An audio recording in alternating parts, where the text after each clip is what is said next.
The line outside Heritage Grill curled halfway down South King Drive by the time the neon open sign flickered on. Sunlight still clung to the early morning air, turning the lakefront wind into gold dust that drifted over Bronzeville. Inside the remodeled 1940s lunch counter, Marcus Bailey, broad-shouldered, dark-skinned, 39 years old, filled aluminum trays with buttery grits and jerk-seasoned chicken sausage the way his father once loaded ammunition clips. Methodically, without wasted motion, and always aware of every corner of the room.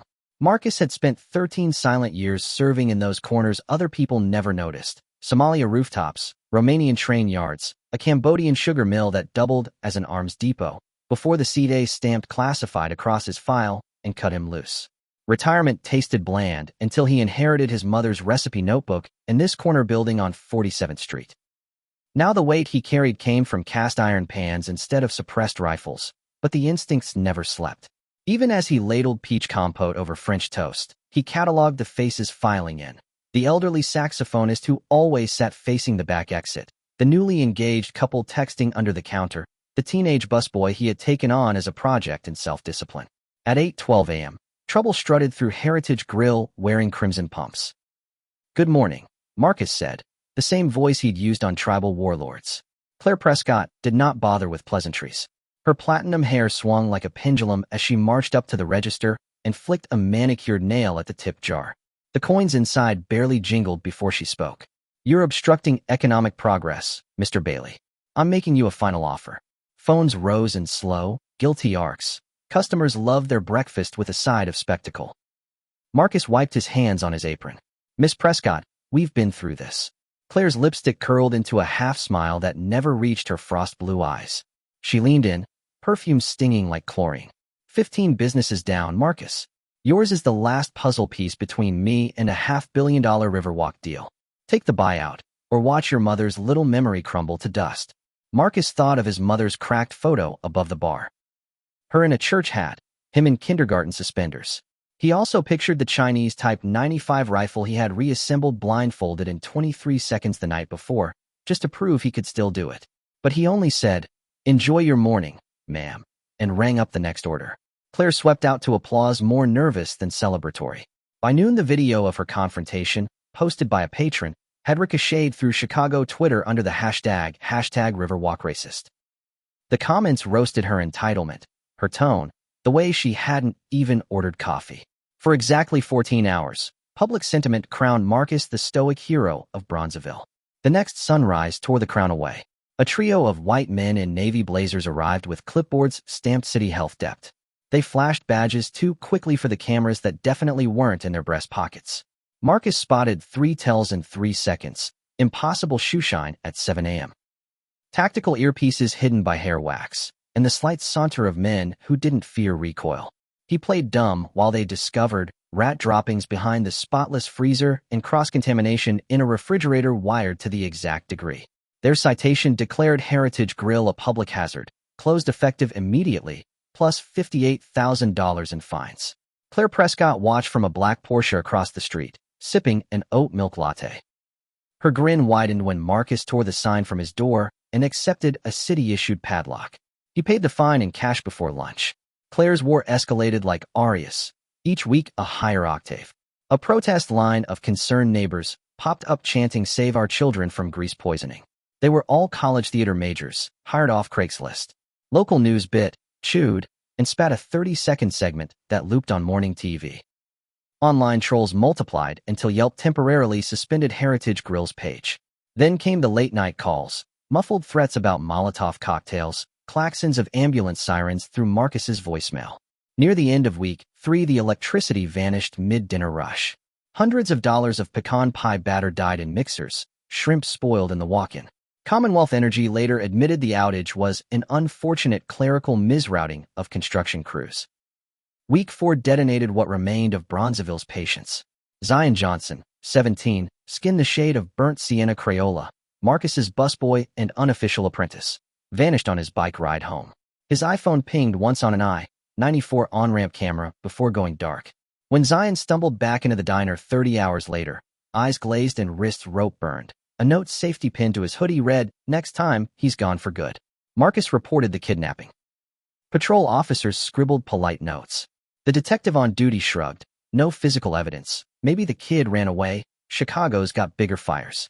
Marcus thanked them, walked into the storage closet, and punched a dent into a steel shelf that would never quite straighten again. That night, he unlocked a hidden safe beneath the dish rack. Inside lay a disassembled SIG Sour P 2-2-6, 2 passports, and a phone whose SIM card dialed exactly one person. Director Elena Novak, once Marcus's handler, now a deputy at Homeland Security. Tell me you're calling to consult, Novak said. I'm calling to finish something, Marcus answered. Bailey, you're retired. I was asleep. Claire Prescott woke me. Novak exhaled like static. Prescott. Her father bankrolls half the state legislature. Then it's time somebody adds up interest. Silence, then a soft, lethal, full support, liability shield in writing by dawn. Marcus reassembled the P 2-2-6 without looking. The following morning, Claire arrived flanked by 4 private contractors wearing ACU fatigues and brand new Glocks. A demolition crew idled 2 bulldozers at the curb, city permits fluttering beneath windshield wipers. Reporters circled like gulls. Claire stepped inside Heritage Grill, heels cracking tile, and announced, "You have 24 hours to vacate the premises." Marcus lifted a Dutch oven of collard greens from the stove, but set it aside. He held no skillet, only his mother's wooden spoon. "Ma'am," he said, "you might want to put cameras outside for this part." "Oh," Claire smirked. "So they don't get damaged when your men fall." Contractor 1 lunged. Marcus sidestepped, spoon flicking across the man's nose. The crack of cartilage echoed off chrome bar stools. Contractor 2 drew a baton. Marcus spun, tore a bar rag free, looped it around the wrist, yanked forward, elbowed the trachea. 3-second collapse. Contractor 3 fired a taser. Marcus upended a bus tub of ice water, short-circuited the probes, then launched the tub edgewise into ribs. An audible snap, a groan. The 4th mercenary froze, gun half raised. Marcus merely stared. The man set the weapon on a table and lay face down. Every smartphone in the diner live-streamed the choreography. The wooden spoon never splintered. The hashtag #SpoonFu lit Twitter hotter than hashtag #SkillAdjustice ever had. By sundown, the video topped 2 million views, shared by athletes, rappers, a sitting senator, and an astrophysicist who tweeted, "Momentum conserved, dignity not." Claire's PR team scrambled. By midnight, Heritage Grill was a martyr, Prescott Urban Group devil incarnate. Again, Claire pivoted to lawfare. She produced permits naming her contractors legitimate structural assessors assaulted in the line of duty. A sympathetic judge, who owed her father 3 campaign donations, signed a warrant. Officers ripped Marcus from his bed at 4 a.m., cuffed him in front of Zion's trembling parents, and marched him into Cook County Jail under charges of felony assault with a deadly weapon. Yes, a wooden spoon. Claire's televised tears framed her as a visionary developer stymied by a violent ex-spy. She leaked Marcus's sealed CIA background, painting him as an unstable killer unfit for community life. Cable pundits recycled the soundbite with tabloid glee. The chef who could kill you with cutlery. Heritage Grill's supporters fractured. Protests now featured real residents worrying about veteran PTSD episodes. Marcus stayed calm. The jail was quieter than Mosul safe houses. He taught cellmates breathing drills he'd learned beneath Himalayan snow. For days later, federal agents wearing suits too plain to notice escorted him from his cell. They did not take him to a courthouse, but to a windowless conference room where Director Novak waited beside Assistant U.S. Attorney Daniel Cho. A projector displayed bank ledgers, city zoning maps, and offshore LLC flowcharts. Cho tapped a laser pointer. Prescott Urban Group launders foreign capital through shell bids. Community intimidation is racketeering under federal law. We needed inside testimony. I've been filming since the first fake roach, Marcus said. Novak slid him a file. Witness immunity, resource budget, and legal indemnity, signed by the Attorney General. You lead, Bailey. Call me Marcus, he said, and show me Claire's full network. Operation Sunlit Spoon unfolded like clockwork. Zion wore a wire during a staged job interview at Prescott HQ. Claire's HR director admitted they hired motivated extras to picket. Marcus's attorney, supplied by Cho, filed a discovery motion that accidentally exposed a trove of bribe receipts linking aldermen to land swaps. Meanwhile, Novak's cyber team dumped encrypted pressroom emails proving Claire's direct orders for sabotage. When local cops, bribed by Prescott cash, tried to raid Heritage Grill's reopened kitchen, They found Cho already seated at the counter with half the Chicago press corps eating sweet tea brine catfish. The raid aborted under flashes of camera strobes. Claire Prescott's mask shattered on a Tuesday. She stormed into Heritage Grill alone, eyes rimmed red, hair frayed by sleepless nights. Marcus met her in front of Zion, Miss Dolores Henderson, 82-year-old freedom rider turned chess shark, and half the neighborhood sipping bottomless coffee. She hissed, "You think you've won? My lawyers will bury you." "Your lawyers accepted plea deals this morning," Marcus said.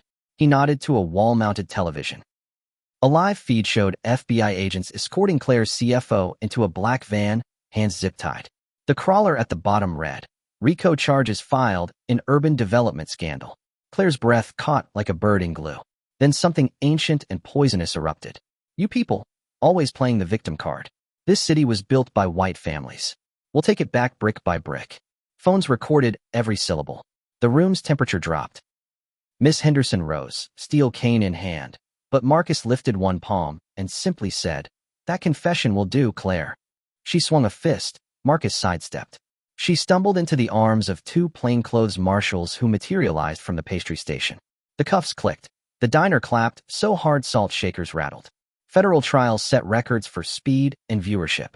Prosecutors paraded data dumps, whistleblower testimony, and Claire's own meltdown video. Her defense attempted entrapment claims, but Cho played Zion's kidnapping voicemail. The jury's faces iced over. Deliberations lasted 49 minutes. Guilty on 21 counts. Racketeering, money laundering, conspiracy to violate civil rights. Life without parole, plus fines that gutted the Prescott fortune.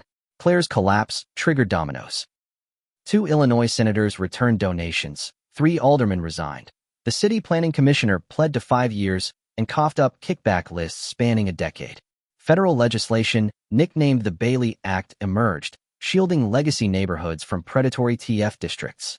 Heritage Grill reopened after trial with a 2-block line. Marcus hung his mother's wooden spoon, still unbroken, in a shadow box beside a plaque that read, "This tool served justice." Zion managed social media. Bookings soared. He later enrolled at Northwestern, majoring in urban policy, tuition paid from a wrongful arrest settlement.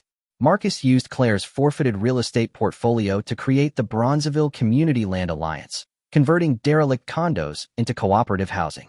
He taught monthly workshops titled Defense Without Destruction, showing entrepreneurs how to audit supply chains, encrypt surveillance, and de-escalate threats using environment design. Director Novak tried twice to lure him back into quiet government room. He declined both times. "I'll meet it on this corner," he said. She smiled, left him an open invitation, and ordered the collard greens to go. On the first anniversary of Claire's sentencing, Marcus hosted a block party. Jazz spilled down 47th.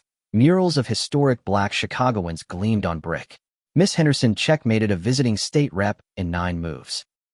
Parents ate jerk tofu while kids painted #spoonfu on sidewalks. News crews arrived, but Marcus allowed only one interview. A young Latina journalist asked what lessons he hoped people remembered. He pointed at the crowd.